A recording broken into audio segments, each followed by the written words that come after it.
अम्ल एवं क्षारक के विलयन कितने प्रबल होते हैं, इसका ज्ञात हम कैसे कर सकते हैं? इस किसी विलयन में उपस्थित हाइड्रोजन आयन की सांद्रता ज्ञात करने के लिए एक स्केल विकसित किया गया है, जिसे पीएच स्केल कहते हैं। इस पीएच में पी सूचक होता है पोसांज स्केल यानी पोटेंस। ये एक जर्मन शब्द है जिसका अर्थ होता है शक्ति। यानी कि हमें हमें कैसे पता चलेगा कि कोई अम्ल या क्षारक कितना प्रबल है और कितना ज्यादा दुर्बल है? इसके लिए हम पीएच स्केल यूज करते हैं। इस पीएच स्केल में सामान्यतः 0 से 14 तक पीएच का ज्ञात कर सकते हैं। साधारण भाषा में पीएच को एक ऐसी संख्या के रूप में देखा जाता है जो विलयन की अम्लता या फिर क्षारीयता को दर्शाता है। हाइड्रोनियम आयन की सांद्रता जितनी अधिक होती है उसका पीएच उतना ही कम होता है। आप जैसे देख सकते हैं कि ये 0 से 14 के बीच में होता है, और जिसका भी पीएच 7 होता है उसे उदासीन विलयन कहते हैं, यानी कि न्यूट्रल। पानी एक उदासीन विलयन है जो ना कि अम्लीय होती है, जो कि प्रकृति में क्षारकीय भी नहीं होती है। ऐसे विलयन को उदासीन कहते हैं। ये वाली स्केल जो आप देख रहे हैं वो सार्वत्रिक सूचक से देखी जाती है। सार्वत्रिक सूचक जो ये अनेक सूचकों का मिश्रक होता है। यानी कि अनेक सूचकों का मिश्रण करके इसका इसका पीएच ज्ञात करने के लिए उपयोग करते हैं। सार्वत्रिक सूचक किसी विलयन में हाइड्रोजन आयन की विभिन्न सांद्रता की विभिन्न रंगों में प्रदर्शित करता है। जैसे कि अगर कोई विलेन ज्यादा अम्लीय है तो उसका रंग अ, यहाँ पे कुछ इस प्रकार इस रीजन में आएगा। अगर वो क्षारकीय है तो वो यहाँ पे आएगा। अगर वो अधिक क्षारकीय है तो यहाँ आएगा। अगर थोड़ा सा कम यानी थोड़ा सा दुर्बल है तो वो शायद यहाँ पे आ सकता है। तो ये रंग के हिसाब से हम सार्वत्रिक सूचक के हिसाब से भी हम अम्ल और क्षारक में विभिन्नता कर सकते हैं। दैनिक जीवन में पीएच का महत्व। हमारा शरीर 7 पीएच तक के बीच में कार्य करता है। आप एक उदाहरण देख सकते हैं कि वर्षा के जल की पीएच का मान भी 5.6 तक होता है। इसीलिए शायद आपकी मम्मी ने कहा होगा कि वर्षा ऋतु वर्षा ऋतु में कभी भी आपको वर्षा ऋतु की जो पहली बारिश होती है उसमें अभी कभी भी आपको बाहर नहीं जाना चाहिए। आपकी वो शरीर के साथ रिएक्ट करके वो आपको शायद जलन का अनुभव भी दे सकती है। अम्लीय वर्षा का जल जब नदी में प्रवाहित होता है तो वो नदी के जल के पीएच का मान कम करती है। ऐसी नदी में जीव जंतु का रहना भी कठिन हो जाता है। अच्छी उपज के लिए पौधों का विशिष्ट पीएच होना भी काफी जरूरी होता है। यह अत्यंत रोचक है कि हमारा जो उदर है यानी जो हमारा पेट है वो हाइड्रोक्लोरिक अम्ल का उत्पन्न करता है। ये उदर को हानि पहुंचाए बिना भोजन के पाचन के सहायक होते हैं का सहायक करता है, जिसके कारण उदर में दर्द एवं जलन का अनुभव होता है। इससे मुक्त होने के लिए एंटासिड जैसे क्षारकों का उपयोग किया जा सकता है, जैसे मैग्नीशियम हाइड्रोक्साइड। मैग्नीशियम हाइड्रोक्साइड को हम ऐसे भी लिख सकते हैं MgOH2। ये मैग्नीशियम हाइड्रोक्साइड होता है। इसके कारण हमें अपने उदर में जलन महसूस नहीं होगी, क्योंकि हमारे पाचन तंत्र में ऑलरेडी हाइड्रोक्लोरिक एसिड होता है भी अधिक मात्रा में। पीएच परिवर्तन के कारण दंत क्षय। मुंह के पीएच का मान 5 से कम होने पर दांतों का क्षय प्रारंभ हो जाता है। यानी कि दांतों का जो एनामल होता है वो कैल्शियम हाइड्रोक्साइड का बना होता है, जिससे वो धीरे धीरे डिके होना शुरू हो जाता है। यानी कि वो धीरे उसकी मुंह में उपस्थित बैक्टीरिया भोजन के पश्चात मुंह में अवस्थित रहने के कारण वो धीरे धीरे डिके कर देती है। इसलिए मुंह की सफाई के लिए क्षारीय दंत मंजन, जिसमें क्षारक होता है अधिक मात्रा में, उसका उपयोग करने से अम्ल की ज़्यादा मात्रा जो है वो उदासीन की जा सकती है, यानी न्यूट्रलाइज। पशु एवं पौधों द्वारा उत्पन्न रसायन से आत्मरक्षा। ये भी एक काफी महत्वपूर्ण है कि मधुमक्खी का जो डंक होता है वो एक अम्ल छोड़ता है, जिसके कारण दर्द एवं जलन का अनुभव होता है। डंक मारे गए अंग को अगर हम बेकिंग सोडा में एक दुर्बल क्षारक होता है, अगर उसका उपयोग करते हैं तो वो उसका इफेक्ट न्यूट्रलाइज करता है, यानी उसका मधुमक्खी ने छोड़ा हुआ अम्ल को उदासीन कर देता है, जिससे आराम मिलता है। जैसे आप देख सकते हैं कि पौधों में भी उसका पीएच रहना ज़रूरी होता है, फूल पेड़ पौधों में, और हमारे और पाचन तंत्र में भी पीएच का बहुत महत्व होता है। प्रबल अम्ल एवं प्रबल क्षारक के लवण का पीएच का मान 7 होता है। ये उदासीन होते हैं, जैसे आपको मैंने पहले बताया था। जबकि प्रबल अम्ल एवं दुर्बल क्षारक के लवण का पीएच का मान 7 से कम होता है तथा ये अम्लीय होते हैं। प्रबल क्षारक एवं दुर्बल अम्ल के लवण का पीएच 7 से अधिक होता है तो क्षारकीय होते हैं। चलिए देखते हैं हम साधारण नमक के रसायन क्या क्या होते हैं। ये काफी महत्वपूर्ण टॉपिक है। इसमें से हमें सोडियम हाइड्रोक्साइड के बारे में पढ़ना है, विरंजक चूर्ण, बेकिंग सोडा, धोने का सोडा और प्लास्टर ऑफ पेरिस। ये सारे नमक होते हैं, यानी कि लवण। हाइड्रोक्लोरिक एसिड या फिर हाइड्रोक्लोरिक अम्ल एवं सोडियम हाइड्रोक्साइड के विलयन की अभिक्रिया से उत्पन्न सोडियम क्लोराइड उत्पन्न होता है। इसी लवण को हम अपने भोजन में उपयोग करते हैं, यानी सादा नमक। यह एक उदासीन लवण होता है, इसीलिए हम इसे अपने भोजन में उपयोग कर सकते हैं। प्राप्त साधारण नमक हमारे दैनिक उपयोग के कई पदार्थ जैसे sodium hydroxide, baking soda, washing soda, विरंजक चूर्ण आदि के लिए महत्वपूर्ण कच्चा पदार्थ होता है। ये हम आगे आने वाली कुछ रिएक्शंस में देखेंगे। सोडियम हाइड्रोक्साइड सोडियम हाइड्रोक्साइड के जलीय विलयन, यानी जो इसका लवण जल होता है, ये विद्युत प्रवाहित करने में वियोजित होकर सोडियम हाइड्रोक्साइड उत्पन्न करता है। चलिए हम इसके आगे रिएक्शन भी देखेंगे। इससे पहले इस प्रक्रिया को क्लोर अल्कली प्रोसेस कहते हैं, क्योंकि इससे निर्मित उत्पाद क्लोर अल्कली प्रोसेस एवं सोडियम हाइड्रोक्साइड क्षार होते हैं। क्लोरीन गैस एनोड पर मुक्त होती है एवं हाइड्रोजन गैस कैथोड पर। आपको पता होगा कि एनोड जो होता है वो नेगेटिव वाला टर्मिनल होता है, और जो कैथोड होता है वो पॉजिटिव, ग्रेफाइट का जो पॉजिटिव पार्ट होता है। कैथोड पर सोडियम हाइड्रोक्साइड विलयन का निर्माण होता है। इस प्रक्रिया से उत्पन्न हुई 3 उत्पाद उपयोगी हैं, जैसे NaCl यानी सादा नमक, पानी के साथ जब ये मिलते हैं, पानी के साथ यानी इसमें हम विद्युत का चलान करते हैं, विद्युत यानी इलेक्ट्रिसिटी। जब हम ये करते हैं तो फिर हमारे पास 2 पोल्स होते हैं, यानी एनोड और कैथोड। तो इसमें अगर हम एक बीकर में अगर हम सोडियम क्लोराइड और पानी का विलयन लेते हैं और इसमें हम विद्युत का चालन करते हैं, तो हमें इसमें जो नमक खारा पानी होता है, इस साइड हमें एक तरफ पे NaOH मिल जाता है।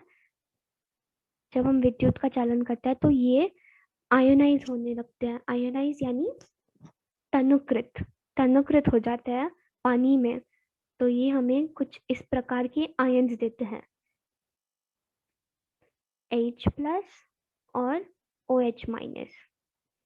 तो ये आपको पता है, जैसे ये पॉजिटिव पार्ट है और ये नेगेटिव पार्ट है, तो ये इलेक्ट्रिसिटी के प्रेजेंस में आके मतलब इलेक्ट्रिसिटी यानी विद्युत, इनका इनका वो तोड़ देती है बॉन्ड, इनका बॉन्ड, और ये दोनों मिल जाता है, जो कि हमें कैथोड पर सॉरी एनोड पर मिलता है। और एक साइड पे यानी कैथोड पे हमें हाइड्रोजन गैस मिलती है। और ये जो हाइड्रोजन गैस है वो विद्युत के इसमें चलान में हाइड्रोजन गैस मिल जाती है, और ये जो क्लोरीन का जो दूसरा पार्ट होता है वो क्लोरीन से मिलकर Cl2 गैस यानी क्लोरीन गैस मिलती है। इस रिएक्शन को हम देख सकते हैं इस प्रकार कुछ हो रही है। ये याद रखने वाली बहुत ज़रूरी है कि हमें एनोड पर एनोड और कैथोड हमें कौन से उत्पाद कहाँ पे मिलता है। एनोड पर हमें क्लोरीन गैस मिलती है और कैथोड पर हमें हाइड्रोजन गैस मिलती है। अब ये ऐसा क्यों होता है? आपको अभी मैंने आपको बताया कि कैथोड जो होता है वो पॉजिटिव टर्मिनल होता है और एनोड जो होता है वो नेगेटिव टर्मिनल होता है। तो आपको पता होगा कि H प्लस जो आयन्स होते हैं इसमें जो इसका मानदंड है वो पॉजिटिव की तरफ ज़्यादा है। तो ये पॉजिटिव साइड पे आएंगी क्योंकि कैथोड पॉजिटिव है, और Cl2 जो है वो इसका नेगेटिव पार्ट एनोड की साइड पे आएगी। और NOH हमें यहाँ पे मिल जाएगा नीचे, क्योंकि NOH में कोई पॉजिटिव और नेगेटिव है नहीं, कोई चार्ज ऊपर है नहीं, तो वो NOH हमें नीचे मिल जाएगा। और ये जो होता है इस प्रोसेस को क्लोर अल्गरी प्रोसेस भी कहते हैं। यहाँ पे लिखा हुआ है कहीं, ये क्लोर अल्गरी प्रोसेस है। इसका उपयोग जैसे H2 जो अभी मैंने आपको बताया था कि ये के ईंधन की जैसी यूज होती है, ईंधन के लिए यूज होती है। कई कई रॉकेट्स में ईंधन जैसे हाइड्रोजन गैस का उपयोग करते हैं। Cl2, हाँ, ये PVC जो होता है जिससे हमारी पाइप्स बनती है घर की, उसमें Cl2 क्लोरीन गैस का भी बहुत महत्वपूर्ण हिस्सा होता है। और HCl गैस ये तो हमें औषधियों के लिए का प्रयोग होता है, और सफाई के लिए, यानी इससे हम कई सारी बैक्टीरियाज भी मार सकते हैं क्योंकि ये काफ़ी प्रबल अम्ल है। NaOH यानी सोडियम हाइड्रोक्साइड, ये धातुओं की ग्रीस हटाने के लिए प्रयोग में आता है, और साबुन में भी यूज आता है, और कागज बनाने के लिए भी। इसके बाद हमें बहुत सारे प्रोडक्ट्स मिलते हैं। NaOH ये विरंजक चूर्ण के लिए भी आगे एक कच्चा माल देता है। इसीलिए ये जो प्रोसेस है, ये प्रक्रिया काफी इम्पोर्टेंट है।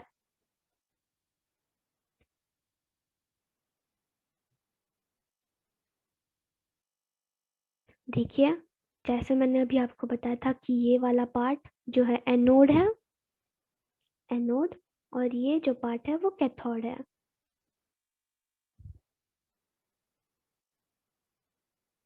अम, अभी इसमें NaOH, NaCl और पानी का मिश्रण है। इलेक्ट्रिसिटी की विद्युत की चालन में ये टूट के यहाँ पे हमें एनोड वाली साइड पे क्लोरीन गैस मिलती है, और यहाँ पे H2 गैस मिलती है। यहाँ से हम NaOH को अलग से निकाल लेते हैं सो दैट ये कच्चा माल की तरह यूज हो जाए, और H2 जो है वो ईंधन के लिए चला जाता है। विरंजक चूर्ण, सोडियम क्लोराइड के विद्युत के से क्लोरीन का निर्माण होता है। इस क्लोरीन गैस का उपयोग हम आगे विरंजक चूर्ण के बनाने के लिए उपयोग करते हैं। चूना यानी CaOH होल ट्वाइस यानी कैल्शियम हाइड्रोक्साइड पर क्लोरीन की क्रिया से विरंजक चूर्ण का निर्माण होता है, जिसकी रिएक्शन कुछ इस तरह होती है। कैल्शियम हाइड्रोक्साइड प्लस क्लोरीन, इससे हमें मिलता है कैल्शियम ऑक्सीक्लोराइड।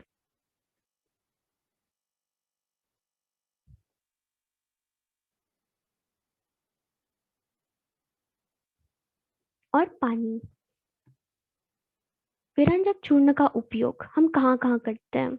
वस्त्र उद्योग में लिनन का जो प्रोडक्शन होता है उसके लिए कागज़ की फैक्ट्री में लकड़ी से जो हम लोग निकालते हैं वो साफ कपड़ा बनाने के लिए हम लिनन इंडस्ट्री में इसका प्रयोग करते हैं, विरंजक चूर्ण यानी कैल्शियम हाइड्रोक्साइड।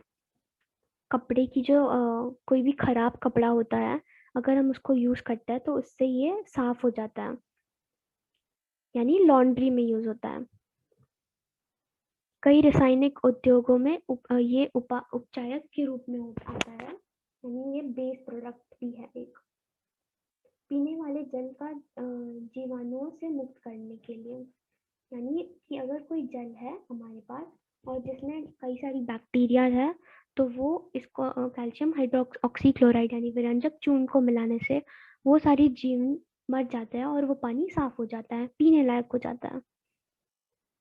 चलिए हम नेक्स्ट लवण देखते हैं जो है बेकिंग सोडा। इस यौगिक का रासायनिक नाम है सोडियम हाइड्रोजन कार्बोनेट। ये भी आपको याद रखना काफी जरूरी है, कई सारे एग्जाम्स में भी पूछा जाता है, जिसे हम लिख सकते हैं NaHCO3। इसको बनाने में सोडियम क्लोराइड का उपयोग एक मूल पदार्थ के रूप में किया जाता है। बेकिंग सोडा का उपयोग, जब बेकिंग पाउडर को गर्म करते हैं तो वो इस तरह से कुछ रिएक्शन करता है कि वो NaHCO3 और H2 की प्रेजेंस में CO2 यानी CO2 गैस देता है, और पानी और अम्ल का सोडियम लवण, यानी वो जो लवण देता है वो अम्लीय प्राकृतिक होता है। इस अभिक्रिया से उत्पन्न कार्बन डाइऑक्साइड के द्वारा केक मुलायम हो जाता है, जो इसलिए आपने देखा होगा कि बेकिंग सोडा यूज करते हैं खाद्य पदार्थ बनाने के लिए, जैसे इडली या फिर ढोकला आदि। सोडियम हाइड्रोजन कार्बोनेट भी एक एंटासिड की तरह उपयोग करता है और क्षारीय होने के कारण यह पेट में अम्ल की अधिकता खत्म कर देता है, यानी उदासीन कर देता है हमारी पेट में जो रिएक्शन होती है।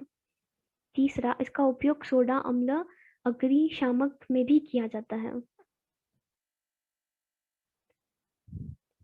ये रिएक्शन कुछ इस प्रकार है, यानी जो हमारा सादा नमक होता है उसे पानी और CO2 की प्रेजेंस में, और ये एक बेस है, इसे अमोनिया भी कहते हैं, ये इसके साथ NH4Cl बनाता है यानी अमोनियम क्लोराइड, और इसके साथ हमें मिलता है सोडियम हाइड्रोजन कार्बोनेट जो कि होता है बेकिंग सोडा। ये जो रिएक्शन है इससे हमें बेकिंग सोडा प्राप्त होता है। इसमें अमोनिया का भी एक काफी महत्वपूर्ण भाग है। इस रिएक्शन को आप जरूर याद कीजिएगा। धोने का सोडा यानी Na2CO3.10H2 रसायन जिसे सोडियम क्लोराइड से प्राप्त किया जाता है। बेकिंग सोडा को गर्म करने से सोडियम कार्बोनेट प्राप्त होता है। चलिए इसमें देखते हैं कि ये कैसे होता है। अच्छा हाँ, इससे पहले क्रिस्टल इसमें ये जो पानी की जो मॉलिक्यूल्स है वो क्रिस्टल फॉर्म में है।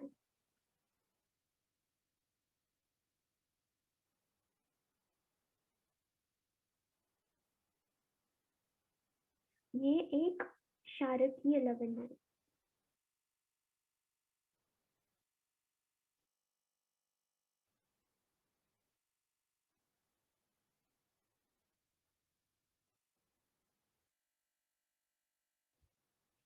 इसका अ, इसकी रिएक्शन हम देख लेते हैं ये कैसे होता है। Na2CO3 यानी सोडियम कार्बोनेट को अगर हम जल के साथ गर्म करें तो इससे हमें सोडियम कार्बोनेट डॉट NH2O यानी सोने का सोडा प्राप्त होता है। इसके उपयोग, सोडियम कार्बोनेट का उपयोग कांच, साबुन एवं कागज की उद्योग में आता है। इसका उपयोग बोरैक्स जैसे सोडियम यौगिक के उत्पादन में भी होता है, यानी बोरैक्स का उत्पादन करने के लिए भी Na2CO3 काफी उपयोगी आता है। सोडियम कार्बोनेट का उपयोग घरों में साफ सफाई के लिए होता है और जल की कठोरता यानी हार्डनेस ऑफ वाटर को हटाने के लिए भी आता है। Plaster of Paris. चलिए देखते हैं कि प्लास्टर ऑफ पेरिस लवण ये क्या है। इसकी रिएक्शन कुछ इस प्रकार होती है। Calcium sulphate dot half H2O। ये जो हाफ H2O है ये क्रिस्टलाइज्ड है। इसको अगर हम पानी के साथ हीट करते हैं तो ये ये थोड़ा बाद में का है, इसे हम थोड़ा बाद में देखेंगे।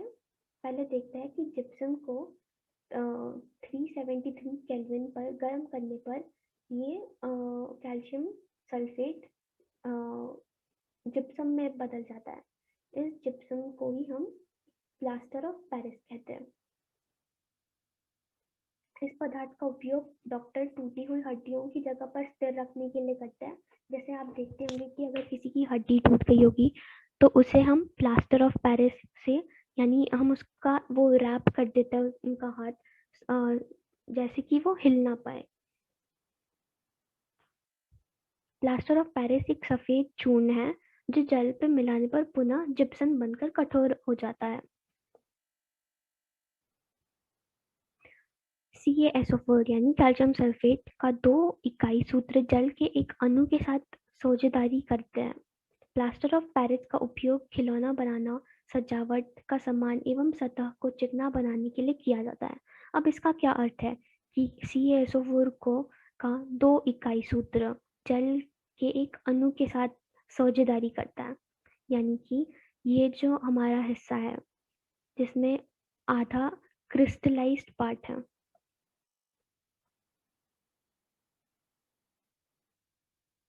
मेरी हैंडराइटिंग के लिए मुझे माफ कीजिएगा। अगर हम इसे थोड़े पानी के साथ अगर हम गर्म करते हैं calcium sulphate dot half H2O को, तो वो गर्म होकर कैल्शियम सल्फेट डॉट 2H2O कर देता है, मतलब यानी जिप्सम। तो ये जो पदार्थ है और ये पदार्थ है ये दोनों बराबर नहीं है। मुझे ये आपको बताना बहुत ज़रूरी लगता है कि ये एक अलग प्रोडक्ट है और ये एक अलग उत्पाद है। अगर हम इसे पानी में मिलाते हैं तभी जाके हमें जिप्सम मिलता है। जिप्सम यानी POP प्लास्टर ऑफ पेरिस। इस इससे हम कई सारी सजावट की चीज़ें भी बनाते हैं और ये हड्डियों को ठीक करने के लिए भी काम आता है। तो मैं चाहती हूँ कि आप इसे ध्यान में रखिएगा, जैसे आप यहाँ पे देख सकते हैं। चलिए आज के लिए इतना ही। धन्यवाद और खुद से अभ्यास करना ना भूलें, क्योंकि ये चैप्टर थोड़ा सा थ्योरेटिकल है, यानी इसमें आपको याद रखने की चीज़ें काफ़ी सारी है। इसीलिए मैं आपको बताना चाहती हूँ कि आप खुद से भी पढ़ें और खुद से अभ्यास कीजिए। धन्यवाद।